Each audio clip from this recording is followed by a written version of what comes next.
Evening everyone, been a while since we've done one of these. Let me just get my notes. Yeah, got practice tonight, so I thought we'd do a bit of an update on the video diary, just a few updates on what's been going on, where we are with things. It's 84 days or 12 weeks tonight till the show, so it's time's moving ahead. We're getting tighter and tighter as all these practices are going by, so really looking forward to the show. Tickets are on sale, as I've mentioned many a time before. Get to the Georgian Theatre website, they're all on sale on there. You just search on the What's On page and look down the dates, so you get to the 20th of April and we'll be listed there. Tickets are only a £5, so go and get yourself your ticket. Sooner they sell, the better it is for us for knowing where we are with things like that. Usual shout out, Jetpacks for Hire. I know they're practicing every week now. Again, I've had a couple of sneaky previews, some videos and bits and pieces of their practice, and they're sounding tight and sounding really good, so looking forward to seeing them. Got a few surprises in store, I'm sure, for the night. Big shout out again for the charity, the PFC Trust, who are doing amazing things in our area. Like I've said before, the money we're making from this isn't going to us, it'll all go to that charity. So yeah, big shout out to the PFC Trust. Little bit of an update on what's gone on since the last video diary. You might have noticed on YouTube there's been 2 updated videos made for 2 of our old songs, Complicated Things and Where Do I Stand. They're on YouTube. They're nice pieces of work, if I do say so myself. So yeah, go and check them out and enjoy. So yeah, like I say, practice tonight. We've got the set to run through and another couple of new ideas and new songs and things to blast through. We've been working on one in the last week or so that we've got almost finished. It's sounding really big and really good, so looking forward to giving that another run out tonight and fine-tuning a few things and seeing how it finishes off.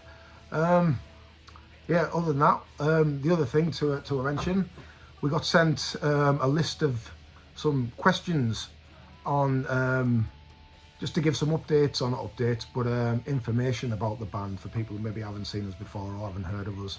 A few Q&A things. So at the back of this video, from this video diary, I'll stick the responses to some of them questions on that we've recorded.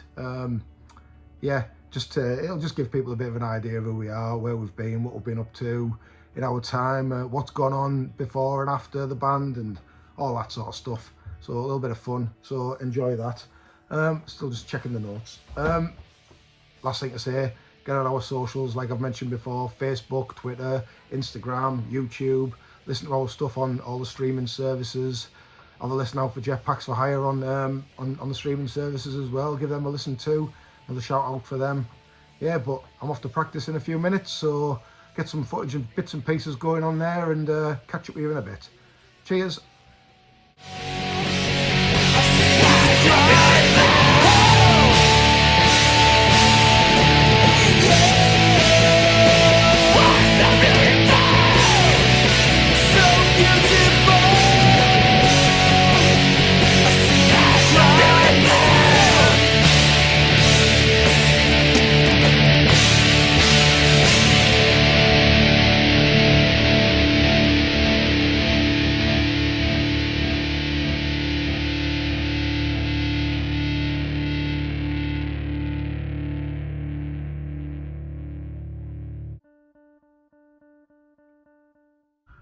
So just to give you an overview of the band, there's 4 of us in the actual band. There's myself, Sean.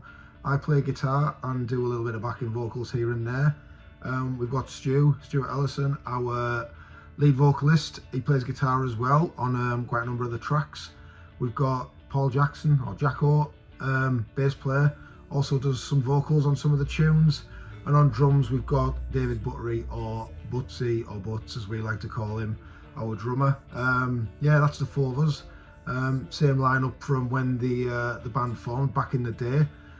All bring different ideas and different influences and things to the group, and it all mixes together to give us the output of Shot for Self Downfall.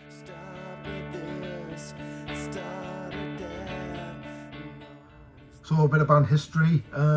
Back in the very early 2000s, the 4 of us were actually in a different band together, all the 4 of us, playing around the northeast and well, all around the UK actually.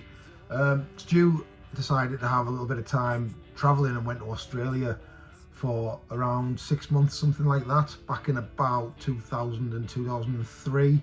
In that time, while Stu was away, the three of us that were still here in the UK kept in touch, obviously, jammed together quite a bit, and started writing some new material, just as the three of us, just like riffy stuff and the kind of beginnings of what are the songs that we started with Shove Yourself Downfall. Stu eventually come back from Australia, and we thought, well, we need a proper vocalist in the band again, so Stu come down to have a listen to what we'd been doing while he was away, loved the stuff, and that was it. The four of us were back in the group together. Decided to kind of come up with a new name and rebrand ourselves a little bit, a bit of a new sound. So that'll have been around 2003. First started gigging as this new lineup in 2004, hence the 20-year reunion in 2024. We stayed together and kept playing all around the UK and mainly around the northeast, but we did do quite a few gigs in other places as well: Hull, London, Manchester, Leeds, Newcastle. In that time, get together doing that for about 3-4 years, maybe a bit longer, 4 or 5 years. My memory's shocking with this sort of thing. Yeah, so 20 years later, after them first ventures out gigging and stuff, here we are again, coming to do it all again.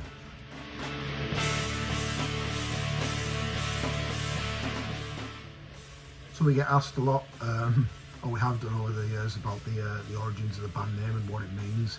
It's a bit of a mouthful. What we were looking for back in the day was something around 4 words. A lot of the bands in our kind of genre of music had names that were taken from things like war films, Hell's for Heroes, and that kind of thing, had that kind of feel to it.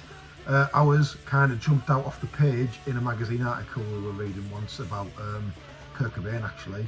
Shove Yourself Downfall as well, Kurt shooting himself, so we thought that was quite a catchy couple of words that went together, and that's what we used.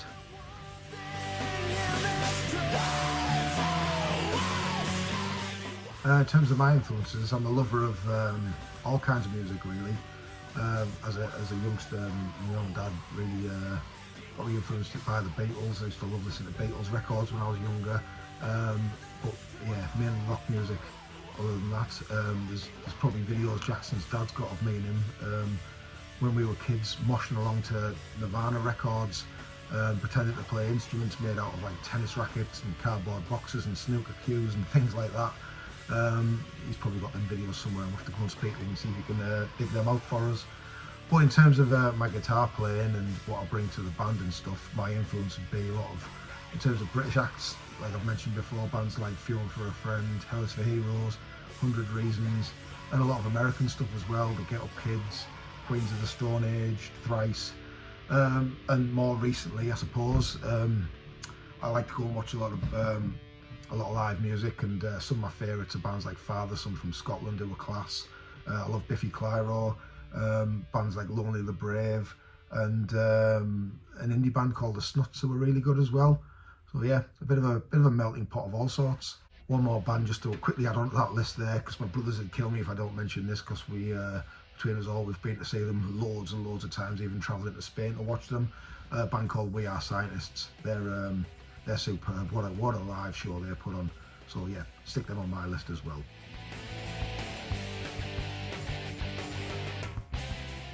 Number of memorable gigs that stand out for me. A handful that I'll mention, more to do with the lineup at the gigs.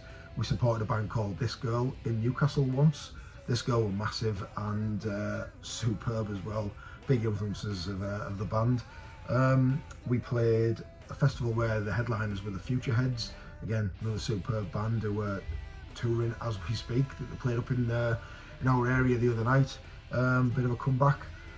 We played a gig in Hartlepool once with a band called Dive, who went on to become Frank Turner's backing band, The Sleeping Souls. I love Frank Turner, and yeah, Dive were class as well.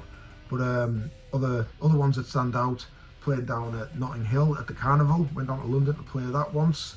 Played on some local festivals as well around Middlesbrough. Yeah, just there's There's a few to mention, but yeah, mainly like the big ones like the festivals and things like that are the ones that stand out for me.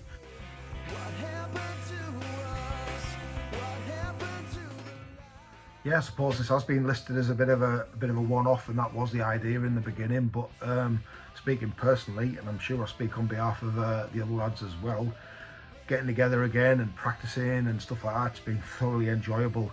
And with us writing new material, who knows? Yeah, from a personal point of view, I'd be keen to get some other things booked in and to see where this goes. As I've mentioned before, we're keen to record the new material and get that out there along with the 20-year-old stuff, and see how it compares and see if people like it.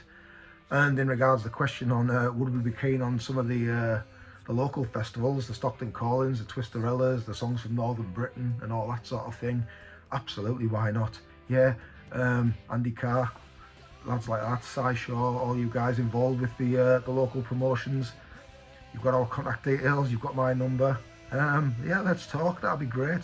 I'd be keen on that. Absolutely.